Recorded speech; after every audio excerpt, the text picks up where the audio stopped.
Betsy and Thomas here for the American Intelligence Media. Thomas, you've been a very busy guy lately. I understand they're letting you get back to your original work, which is writing books. That's right, Betsy. As you know, there's some deep research going on that we're sharing on both sides of the bridge of the glass bead game about blood relics, the spear of destiny, the lance of love, and we're now finding that we need something to explain what the Holy Grail really is. And so instead of writing intelligence reports, because we've basically exhausted most avenues that we can think of, we continue to do our research, but we are now building a little bit on the other side of the bridge for those who are interested in the consciousness end of things. I'll leave a link in the description box below. If you want to follow our research into what we call the Holy Lance of Love, we've left a page open and you can follow the research just as we did, kind of uncovering it in an Indiana Jones type of way. And then your book, I understand, is going to be looking at the archaeomythology, the religion, we're looking at something that's never been looked at before. It's the Grail Queens. What are the Grail Queens? Well, Mary, the mother of Jesus, Mary Magdalene, Mary Cleopas, and the other Marys, and John the Beloved, of course, received these blood relics from underneath the cross. You know, the pieces of the cross, the nails, the Grail, the vials, the sponges, the spear of Longinus. All of these things were sacred and held by then the females, the feminine line of Christianity. And we have shown, as we were looking for the provenance, the hand-to-hand passing down of the spear of Antioch, we came across what seems to be an absolutely amazing thing. And that's that there is a very long line of Grail Queens who took on certain vows and went into monasteries while their husbands, the king, went off into the crusade, or their sons, and then they took care of the relics. And this is very clear in history, but for some reason many people have missed it. So we're trying to bring out really the lineage and the provenance of the Grail Queens all the way from the moment of the crucifixion until now. Right, because we do want to keep making progress as we uncover truth, no matter where it lies. Well, let's get started today on the Trump tweets. It's September 11th, 2018, and the first tweet of the day is a quote from Sarah Carter and Lou Dobbs. "We have found nothing to show collusion between President Trump and Russia. Absolutely zero. But every day we get more documentation showing collusion between the FBI and the DOJ, the Hillary campaign, foreign spies, and Russians. Incredible." What do you make of that? Well, first off, it's an honor to do the T-clearance drops and attempt to decode them, because T-clearance is the highest clearance. Only Trump knows what is in Trump's mind, but we try to figure it out. And so as he's quoting Lou Dobbs and Sarah Carter, two people who oftentimes speak a great deal of the truth, they may not have the full picture nor go quite as far as some people will to stick their neck out and put it on the chopping block. So what we want to say is, yes, that is true what this quote says, but it also doesn't point out that, again, we have multiple senators and Congress people, the chairman of different committees, demanding a new special investigation looking at the Democrat side of this nonsense. Because there is no such thing as conspiracy to collude. So there is no collusion. Rat Rodenstein has already said it over and over again. No collusion, no corruption, no obstruction, no conspiracy, nothing. And Trump, in fact, is not a target of their investigation, which is not an investigation. It is a CIA black ops, John Brennan started counterintelligence operation cloaked under national security, which went after candidate Trump, Trump-elect, and President Trump. And it's still going on. So what we see in the mainstream media is, oh, Carter Page gets 14 daes in prison for lying under his indictment. That is a joke. Carter Page, I thought was George Papadopoulos. I'm sorry, Georgie Papadopoulos. I'm seeing his little face. I was thinking about, all the love affairs he had. Now his wife comes out in defense of him. George. Okay. George had multiple love affairs that were set up by Stephen Halpern with his own secretary. Well, he's a handsome little guy. Did Yes, you see his picture? Michael Gaeta and Joseph Mifsud, who is still missing no matter what his friend says. Joseph Mifsud is still missing. There's been no word. Now, let's back up there, because in one of our recent audios, we reported that the DNC had reported in court that Mifsud was dead. But since then, that seems not to be the case, although nobody can identify where he is. Right. So we pointed out that he was ordered to go into secrecy, and then the man who ordered him says, oh no, I'm in contact with him, but you're not going to be in contact with him. And the man who reports he's still alive was not in contact with him. And he says that in his reports to the press. But anyway, each time the left, the Democrats, the Robert Mueller supporters get another piece of, an indictment on Georgie Papadopoulos, 14 days in prison, or Paul Manafort is put in solitary confinement and indicted for crimes that happened 5 years before he was working in the Trump team. Papadopoulos, 14 days for nothing. He comes out and now he can speak out. And so Papadopoulos is saying, I was framed, I was set up by Stephen Halper, who was an agent of America. He was paid $400,000 to frame me. And everyone knows this. We got the records. We've revealed it. Many people in the press have revealed it.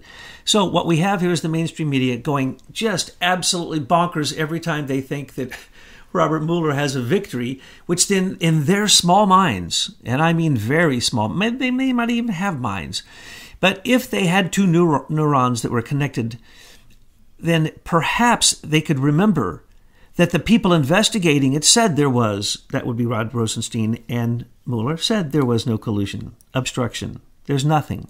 So why does the mainstream media keep blathering like idiots that every time something raises its head up like whack-a-mole, boom, it gets knocked down because of the truth, but it keeps coming back up?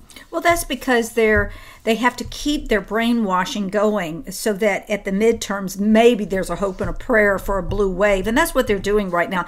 And I'm very disappointed that folks at Fox News aren't drilling down deeper. I mean, I keep saying if two retired school teachers can give you this much truth, and the evidence that we have in our citizen intelligence reports is just truly amazing.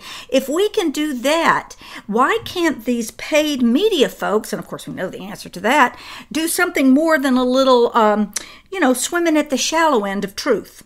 Well, that's because they don't want to be taken off the air, and they're the only voice on the Republican side, or even the middle ground, and they are warred against all the time, just like Breitbart. But again, Breitbart is not really MAGA, and Fox News, some of the people are MAGA, but remember, some of those people were against Trump at different times. So what we have here is a mainstream media that is so messed up that we are in a war, and until that war takes the mainstream media down, the battles are going to rage. And to answer the inherent question in what you said earlier, the next tweet gives us a chance to do that. So we're going to move into the 9/11 memorials, these tweets here, and we have a lot to say about that. We did do a citizen intelligence report a while back that takes the work of E.P. Heidner and looks at what really happened at 9/11. I do have that in the link below. The tweet reads, #NeverForget, September 11th. Retweet from Dan Scavino Jr. President Donald J. Trump signs a proclamation at his desk in the Oval Office designating Patriot Day 2018 to honor the memories of the nearly 3,000 lives lost on September 11, 2001, and of every hero who has given their life since that day to protect our safety and our freedom. We will not forget, and I'm going to help you remember. Let's look at the criminals who right now are attempting a coup d'etat against our sitting president, a duly elected sitting president who was elected by a landslide, by the way. Comey. Where was Comey at that time? Well, first off, let's go to Mueller. Where was Mueller on 9/11? Well, he had just been made the head of the FBI. But he didn't take the office after he was given the job for a few weeks because he said he had an appendicitis operation. Isn't that cute? So on 9/11, he wasn't in his office so that he could have an alibi that he wasn't even on the job yet. But let's remember what happened afterwards. The 9/11 Commission was basically completely supported and ran by Robert Mueller. They never looked at any evidence. They didn't look at the free fall of Building 7. They didn't look at the free fall into its perfect imprint, its footprint. They didn't look at the fact that the World Trade Centers had already been condemned because of the asbestos and they needed to be taken down. And Silverstein, the man who came in, made a fortune off of them by getting multiple insurance policies just a short time before. But that's not what it's about. What it was about was there were many people involved in this, okay? So Mueller came in and was appointed the head of the FBI to cover up their crimes. The crimes were, of course, directed, as we know, by certain agents of the Saudi intelligence community. Now, let's remember at that time, King George Bush, H.W. Bush, Daddy Bush, was living more than half of the time in the palace of King Saud in Saudi Arabia. It was inside of that same palace that John Brennan had set up and actually had signed 12 of the 19 expedited visas for the people who were accused of attacking on 9/11, who were from Saudi Arabia.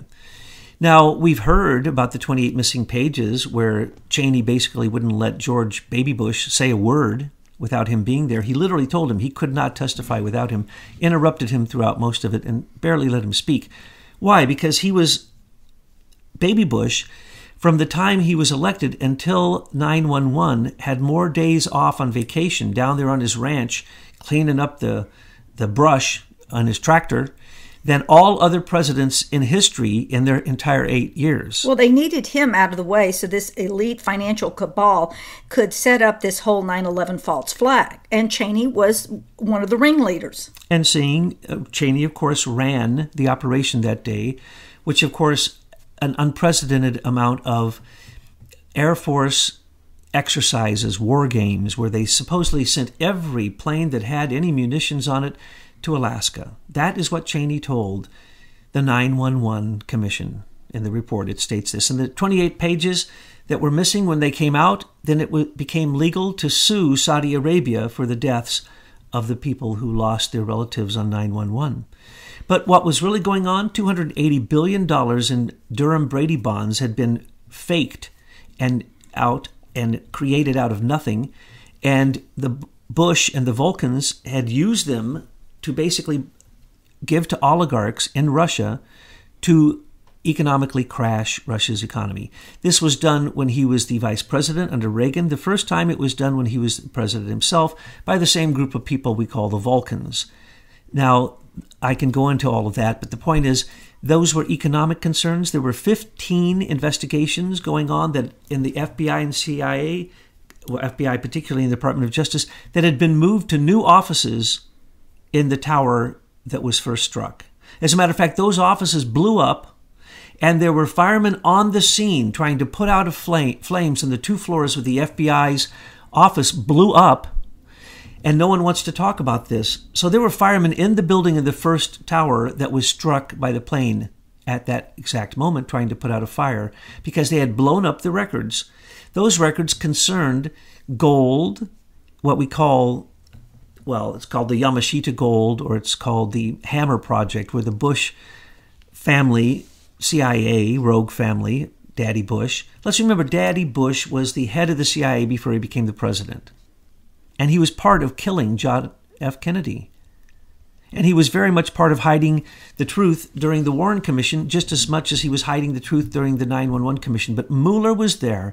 He was in charge, and he found nothing. He didn't notice Tower 7 collapsed into its footprint. He didn't notice the missing amounts of gold out of Building 6. He didn't notice anything. His job was not to notice, not to pay attention, and not to give citizens an honest report, because he's covering for these criminal elites, just as he's doing right now. So he's doing the same thing now that he did at 9/11. And with Benghazi, and with Noriega, yes, and with Fast and Furious. He's a cover-up guy. I can't even list all of them, but he was there to cover the trail, exactly as you said. He's a DC fixer, one of the most criminal lawyers on the face of the earth. That's what he was doing. Now, what was John Brennan doing? As I said, he signed 12 of the 19. Now, remember, he became a radicalized Islamic Muslim when he was the head of the Riyadh station in CIA. After he was the head of a station, though he had never been an agent, he had never developed an asset, he had never done anything. And during the time, in 1996, that's when there was the bombing of the Kohar Towers. He was responsible for that. So that bombing set him up to help with the bombing of 9/11. Because remember, there were bombs that went off in the basement of both towers before the planes hit, as well as bombs that went off in the CIA floors, and they were already called in and being responded to. And people, the only thing we know about 911 for sure is that almost nothing they told us in the official story is true. Now, Brennan, where was he at that time? He had just moved over to the CIA and become head of a new department called Threat Analysis, of Terrorism Threat Analysis.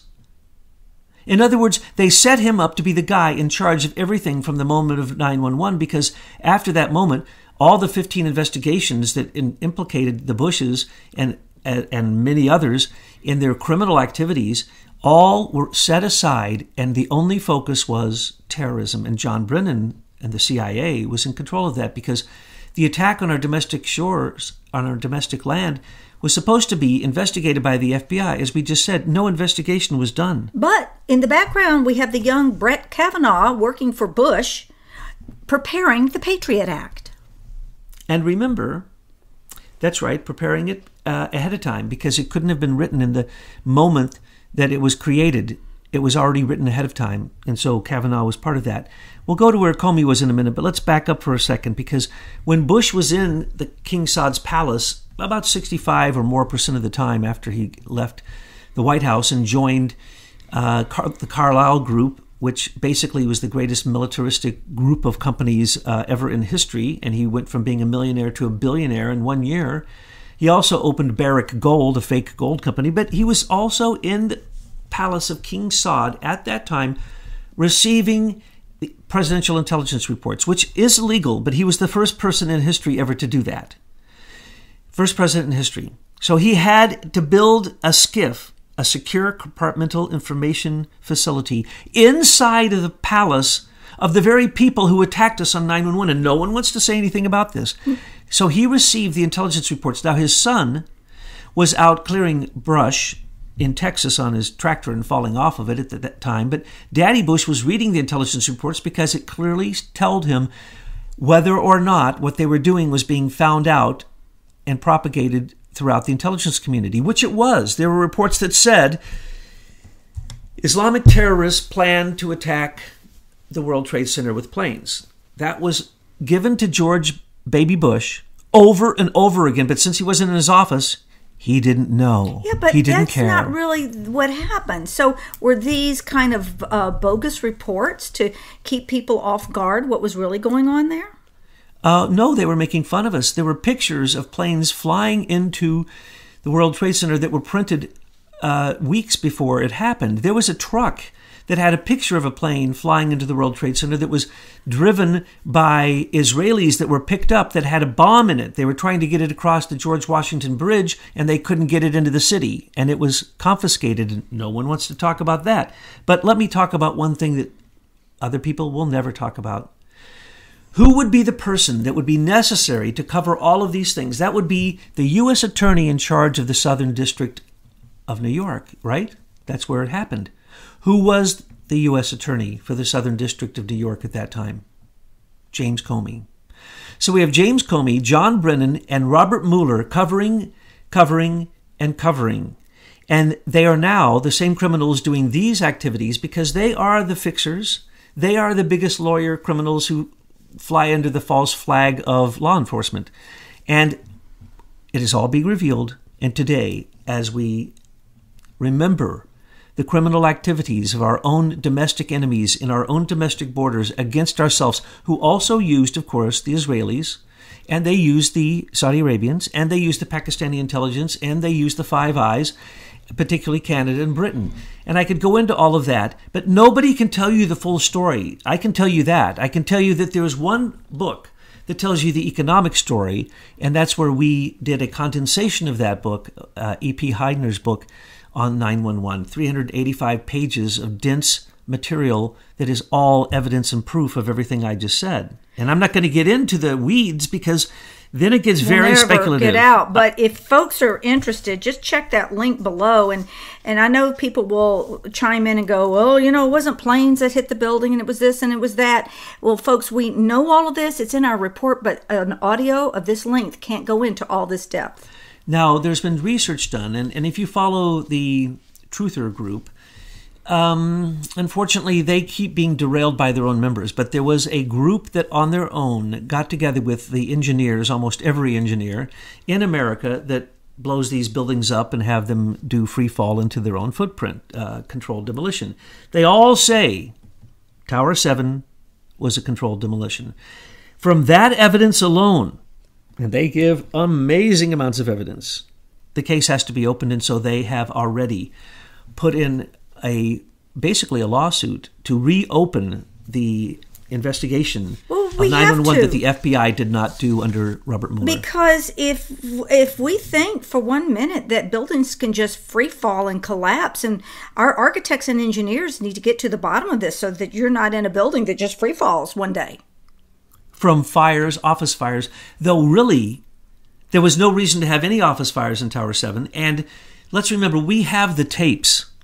We have the tapes, and the tapes show that they go and they tell the firemen, do not put the fires out. And then the firemen still go in Tower 7, and they say these are fires have been set. And they've been set near the windows, and they're not really fires. They're actually fires in trash bins. They're paper fires, and they're going, get out of the building. The building is going to collapse. The building is not going to collapse.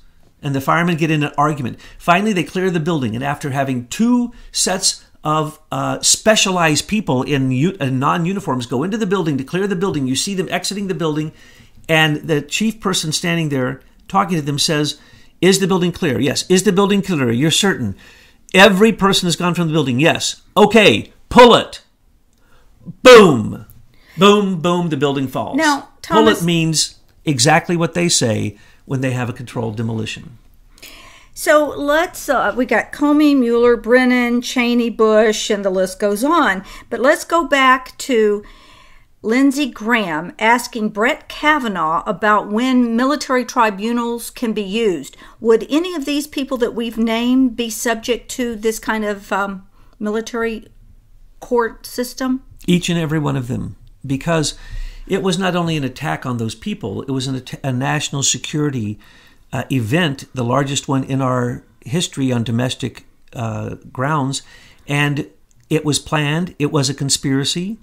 It used the military. It used certain companies. I could name them, but I'm not going to go into that. And it used intelligence and assets from foreign countries. This was a domestic and a foreign attack on our shores to basically bring globalism in under the lying auspices of terrorism, under the same liars who gave us weapons of mass destruction, under the same liars who gave us the lie that there was a reason to attack Iraq in the first place when Daddy Bush attacked Iraq.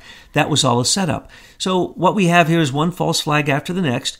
This one was for the sake of starting what they call the long war on terrorism, which will never end. They admit that.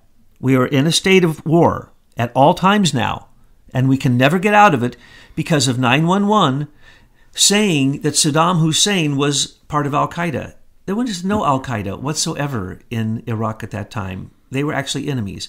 Al-Qaeda was created by Donald Rumsfeld in Afghanistan to fight the Russians there because they wanted to put a pipeline through Afghanistan, which still to this day is not happening. Plus, the CIA gets a great deal of their rogue CIA money from the opium that is traded there and brought in through our southern border. Everybody knows this. We have pictures. As a matter of fact, weeks after 911, well, probably a month or so after 911, National Geographic came out with video footage of the supposed 19 Islamic Al-Qaeda terrorists.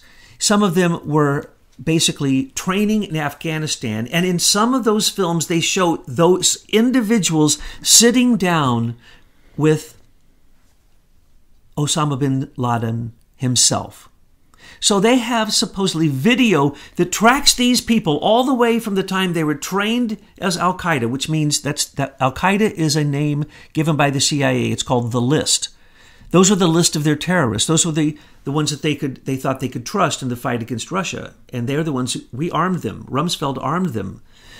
I could go into this in great detail, but the point is, these criminals, a military indictment for treason and then suffer whatever it is that is the consequences, which could be hanging, shooting, life imprisonment, whatever. These people, in a measured and a calm way, these are enemies of the United States people. They have committed atrocious crimes on our soil. Names that we know, Comey and Mueller and Brennan and Bush, common names we know. There is terrorism. There is radical terrorism. And it's ran by the very people who are the heads of our law enforcement. It's ran by DOJ, the Secretary of State. It was ran by Hillary Clinton. It was ran by Eric Holder. It was ran by Loretta Lynch. These are criminals. And these people were completely complicit at that time with 911 because it was impossible not to be complicit. It was impossible not to be complicit. And don't get me into the details of this because it upsets me a great deal. But if you read our intelligence report, you will see that we have provided the indictable evidence to go after those people. And now that there has been a lawsuit saying there must, demanding another investigation, another 911 investigation, all of these things will come out very, very quickly because people have done a lot of work to bring the evidence forth, but it has been ignored by the FBI, the Department of Justice, because we see the criminality that works between them. Well, what we've shown you is that Hillary Clinton basically has the digital keys to the FBI, so nothing's going to happen there because she's controlling that. Yes, and the FBI has the 33,000 missing emails that they were trying to bait George Papadopoulos with because they were handed over to Comey. So Comey had them all along, plus the NSA had them all along, plus a second courtesy message was sent on every one of them to China. So China had all of them all along, all 700,000 of them. All right, moving on to the next tweet. New struck page text reveal media leak strategy. So terrible and nothing is being done at DOJ or FBI, but the world is watching and they get it completely. Well, the court of public opinion doesn't hang people. And as you say, people need to meet justice instead of fake justice. So let's go into the media leak strategy. Yes, it's more than a strategy. It was institutionalized. We have Comey with his friend Daniel Richman literally on the payroll as a leaker. And we do nothing. Okay? We have James Wolfe leaking to Ali Watkins. Top secret FISA information, but only the stuff she wanted to print, which was supposedly damnable of Trump. What happens? Nothing. What happens with Andrew McCabe? Oh, secretly, they impanel a grand jury, and mark my words, they are not going to convict him. Now, a grand jury can convict a ham sandwich. That's the phrase that they always use, because you have no way of getting out of it. That's the reason Trump doesn't really want to go before a rigged grand jury questioning, which you can't even take your lawyer into, and it's just rigged. All they want to do is get you saying two things, two different words for one thing. That's it. That's all they need. One word, one single word. That's what they got George Papadopoulos on. He simply downplayed his association with Joseph Mifsud, who is, by the way, missing. Now, we can speculate where Joseph Mifsud is, but better than that, what we really need to do is look very, very carefully at what is going on. When Trump so much as demanded with his tweets of Jeff Sessions to please investigate these leaks because they're so fantastic. Andrew McCabe, Lisa Page and Strzok were talking about Andrew McCabe and Carlin and Baker, and they're literally institutionalized leaking. And in these messages, it says, oh, let's leak it. And then later they say, oh, that was good. It really got a lot of attention. Oh, my gosh, it went out very quick. Oh, your guy, Devlin, he's just marvelous. Devlin. We love Devlin. Oh, let's give some more to Devlin. I mean, it's unbelievable.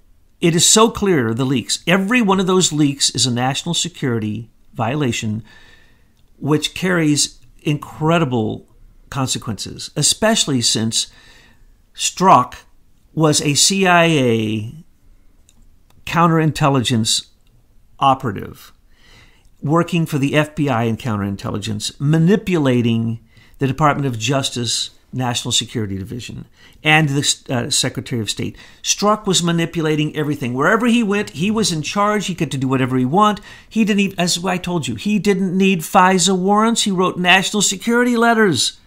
I've said this all along. The only reason they ever got that FISA warrant, which they probably all really regret now, and all they did is put in an application. There was no hearing. Okay, so they were acting on it anyway.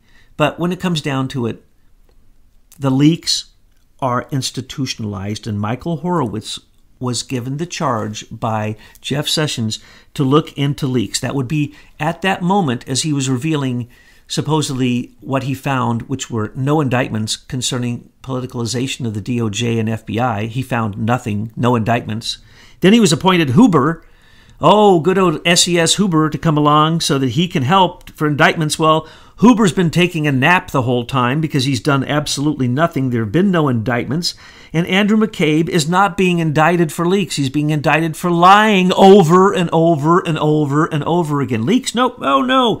Institutionalized leaks? Yes, yes. Andrew McCabe? Yes. Is that going to come up in the grand jury hearing with him? No.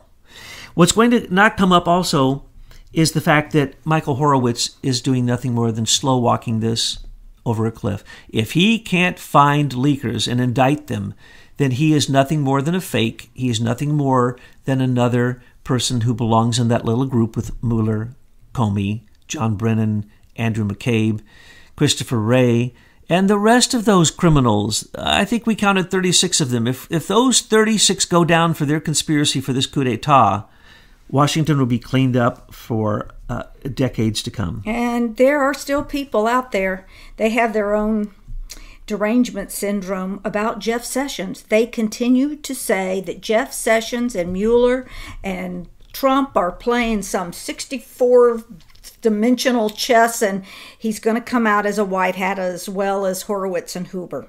That's complete silliness. I will use the word silliness instead of the other words that come to mind. No, take Trump for what he's saying. Now, you got to read between the lines in some cases, but he's very, very consistent. He has said what he was going to do. He has done what he said he was going to do. By the second year, against every oppositional force that could be raised by money or hatred or greed or any of the seven deadly sins, we have every single person going after him that is guilty of a crime. Because why? He's bringing the rule of law, which means they go down and their stream of money and their rat lines get closed. The next tweet is a quote from Lou Dobbs. Eric Holder could be running the Justice Department right now, and it would be behaving no differently than it is. Well, Eric Holder was a total criminal. He still is now. Let's remember Fast and Furious. He was in contempt of Congress. He refused to give them the evidence. And after 7 years, when the statute of limitation was ended, now that material's coming out, but we can't bring charges against him. This is the same guy working for Obama still, and he's out gerrymandering districts so that you can use illegal aliens in the census as the population for districts. That's worse than gerrymandering. That is just, again, full outright illegality. And fake justice is what it should be called. The fake Justice Department, because there is no justice going on there right now, except in the court of public opinion, where these idiots get out and say these stupid things that show their crimes, and they admit it, and they actually create evidence against themselves continually because they are part and parcel of Trump derangement syndrome. The next tweet is Rudy Giuliani. Did a great job as mayor of New York City during the period of September 11th. His leadership, bravery, and skill must never be forgotten. Rudy is a true warrior. Whoa, that one really has me by surprise, Thomas, because from what I look at, Rudy had to have known that 9/11 was going down. I can't see that he couldn't have possibly known about the Port Authority, the issues, and everything. But Trump says he's a true warrior. I remember hearing the calls to the Port Authority about the explosions in the offices above and below when the calls came in 911 to the Port Authority. And then later you hear Rudy Giuliani saying that he had moved his FEMA headquarters and his emergency preparedness headquarters for New York City into Tower 7. He point blank said that, and he said it repeatedly. Well, then why did the calls come to the Port Authority instead of to the Emergency Preparedness Center and the new hub, the new information communication hub of the New York Police and Giuliani's FEMA, emergency preparedness, everything. And that day, remember, the only video we have of the first plane striking the towers is a FEMA camera that somebody had bumped so that it was pointing up and looking at the first tower at an extremely oblique angle, while the FEMA people doing the FEMA exercise, which you can see because they're filming them. And like we trust FEMA and the Department of Homeland Security on any of this false flag stuff. Oh, add the FBI to that list too. Which means that all the emergency groups were all prepared and out that day. And all ready. They were actually standing there below the towers in front of Tower 7. And I'm going to repeat that. The only film we have, which is probably completely fake, of the first plane hitting the first tower, was accidentally filmed by a FEMA camera that was filming the FEMA exercise that day, that they'd gone on a break, and the cameraman had bumped the camera, and it happened to go up and be pointed at that exact spot. That's where we get the only picture. The other pictures we have, the second plane striking the second tower, none of them are the same. Take a close look at them, folks. That plane is black. That plane is a projected holographic image in some of the films that we see.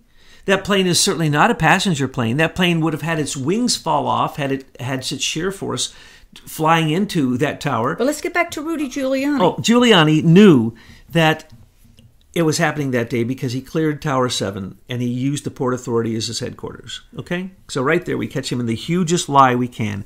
We catch him not really there at the moment when he would have been, completely wiped out by the dust and all the things that came from the towers in their free fall, in their controlled demolition.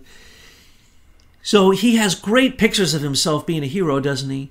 But he doesn't explain anything. And anything he's ever explained about it was so vague, it's like a politician just explaining it. So Rudy Giuliani was either a completely duped person, completely complicit, or one of the largest useful idiots ever created in history. And let's remember, Mueller and Rudy know each other very well. That's the reason Rudy has squared off with Mueller and is basically taking him down to size and using his own tricks against him. So Rudy Giuliani is a shark among sharks, and I don't know that I would trust him with anything. Okay, so Trump is tweeting that he's departing Washington, D.C. to attend a Flight 93 September 11th memorial service in Shanksville, Pennsylvania with Melania. And there's a picture of them leaving. They're on the grounds of the White House. And really, people still believe there was a flight there? I mean, come on. I mean, everything shows that there was no plane that crashed into that area. The coroner, in the first pictures we have, and in the first pictures we have is accidentally a reporter got there and started interviewing witnesses who said that it was basically a very, very small, looked like maybe a cruise missile or some kind of little thing that crashed. And then a bunch of trucks showed up and then disappeared by the time he could get to the site. Okay? Trucks showed up to where that little thing hit the ground, right? So the coroner shows up and he comes out, and the first thing he says is you can see the coroner walk over, because this same reporter is reporting this, and he says this is the coroner, shows him walking over. The coroner walks over to the hole, looks around, walks back towards his car, and the reporter says, "Why are you leaving?" He goes, "Yes." "Why?" "My job is done here." "Why?" "There are no dead bodies. There are body parts strewn about. I will have nothing to do with this." That's what happened that day. Now, what else happened? Let's remember, there was no plane there. There was no engine. There were no people. There were actually no bodies recovered. And as the coroner said, basically, whoever body parts those were, they were dead, long dead body parts strewn about to make it look like some people died. It's just another big fat lie from this government.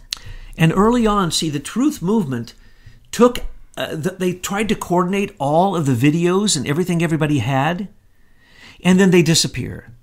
The Truth Movement wasn't there to basically create a new 911 investigation.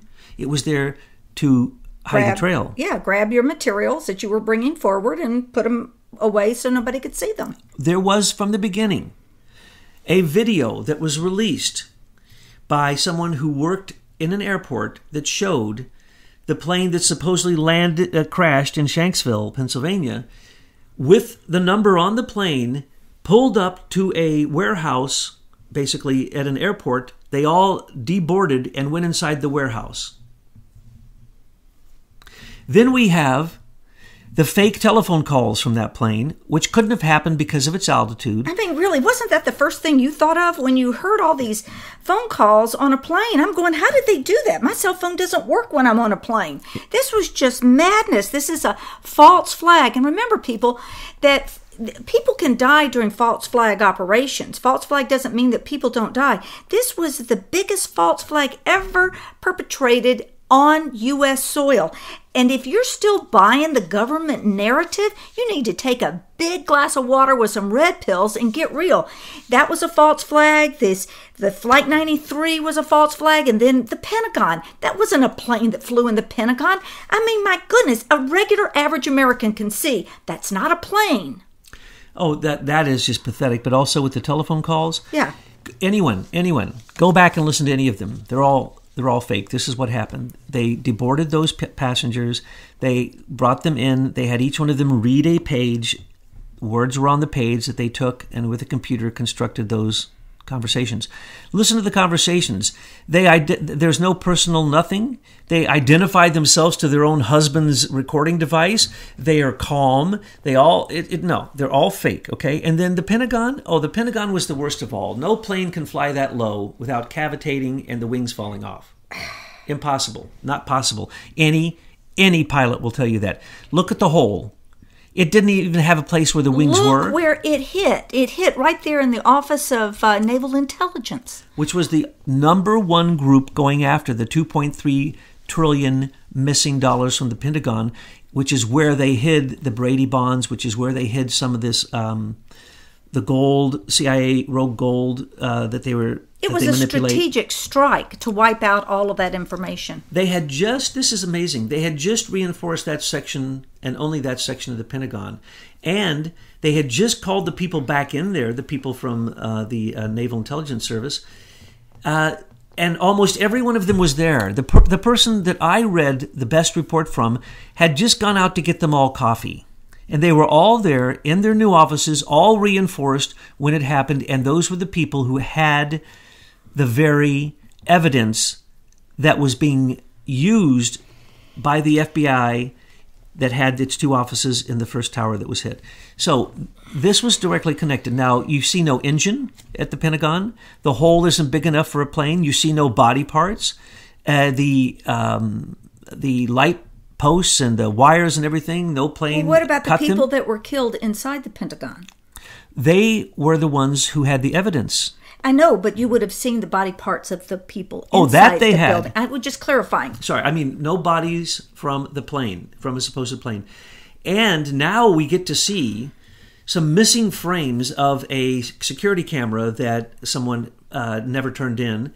And what it shows is a very, very low-flying small craft that seems to have fired a missile from it and either then took off or then ran into the building itself. But it could have been a very small thing. But for some reason, it needed to shoot a small missile ahead of itself, probably to create the hole so it would look... No, because they need to strike that office. And they needed to kill those people, correct. But what I'm saying is they needed to make it look like it could have been a scene where this plane had crashed. But there was no wings, there were no turbine engines, there were no people who were on the plane.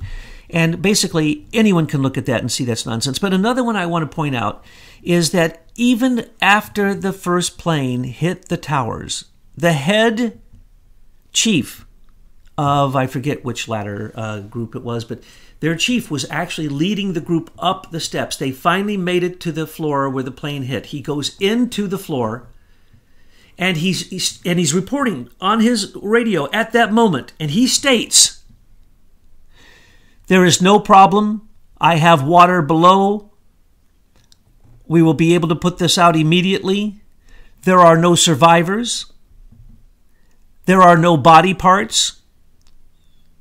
And the flame is contained." Then he says, "Wait, what's that?" And you can hear what sounds above and below him, boom, boom, boom, boom, and then he's gone. In other words, those are the explosions in the controlled demolition. But he literally said, the chief of the fire department that first made it to that floor said the fire was contained. Okay, that fire was supposed to be burning up and bringing down the building. The fire was contained on the floor where the fire, supposedly the jet fuel was supposed to create such heat.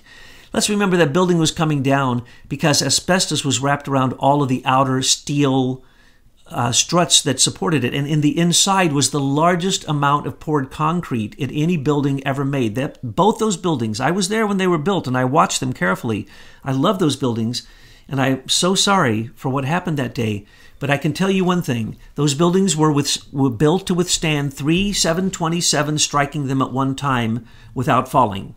That was the intent of the engineering, and they were considered the marvel of the world when they were built. It is impossible for a plane to have knocked those buildings down either struck by force or by fire. It's impossible that a plane hit the Pentagon, and it is impossible to attribute what happened in Shanksville to a plane disaster. Because it was not. A big fat lie where people died. And it was perpetrated by the U.S. government, the White House, Bush, Cheney, the neocons, and it was covered up by Mueller, Comey, and the rest that we've mentioned. And these people still walk among us today. They are still enemies of we the people, and now they're running some Russia operation. I mean, talk about conspiracy theories. Put a tinfoil on that man's head and cut his Twitters off. I don't think he tweets, but I mean, this is just ridiculous. At what point are we just all as a people going to wake up and put an end to this nightmare, Thomas? It's the same group of 36 people, and they've been doing this since the early 90s. Every time we research and we hit the bottom ground of criminality and find the evidence, same people. It's the same group of people. Same people. Boy, won't it be great when we get them all locked up in Gitmo? Okay, so 17 years since September 11th, and then again, another remembrance to September 11th. These are tweets. And then finally, a tweet you didn't see, Thomas. You can talk about 9/11, but the final tweet was a headline from Breitbart, which says, "Small business optimism soars to its highest level yet." We have historic success in the presidency and historic attacks and a coup d'etat, which continues to this day. But the good news is that we wanted to show you that the same criminals that created 911 and were there, Comey, Comey was the Department of Justice U.S. Attorney for the Southern District of New York. John Brennan was in charge of the CIA Terrorist Analysis Group. And Robert Mueller had appendicitis. And then when he came to work, he didn't notice any crimes happened on 911. So what we're saying is they are revealing who they are now, and it is possible that their reign of terror may come to an end very soon.